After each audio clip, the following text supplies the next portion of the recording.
iPhone metering is an exceptionally useful feature that has landed in macOS 15 and iOS 18. When activated, it lets you access and use your iPhone right on your Mac. Whether you want to track alerts, drag and drop files between the two devices, or use apps, this all-new continuity feature has got you fully covered. But what if you are concerned about the iPhone metering and wish to lock it so that the unauthorized people won't be able to access it? Well, don't worry, as you can do it with ease. That said, let's get started. First and foremost, you have to click on the iPhone metering icon in your Mac's dock. If the iPhone metering icon doesn't show up in the Mac's dock, you have to click on the launchpad and then find the iPhone metering icon and then double click on the icon to launch it.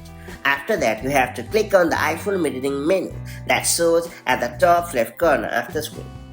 Then select the settings option in the drop-down menu. And finally, you have to check the box for ask every time and you're all set. From now onward, you or for that matter anyone else will need to enter your macOS user password or authenticate using the Touch ID in order to access the iPhone with iPhone metering on your Mac. By default, your iPhone is accessible without any roadblock through the iPhone metering feature whenever your Mac is unlocked. From privacy perspective, it may cause headache as unauthorized people can easily dive into the deep settings of your iPhone. To ward off this terrible privacy intrusion, make sure to seal this continuity feature with Touch ID or your Mac's password. And that's all there is to it. If you found this video helpful, do like and share it, and I'll see you in the next video with more such handy tips and tricks. Till then, stay safe and a great time. Bye-bye.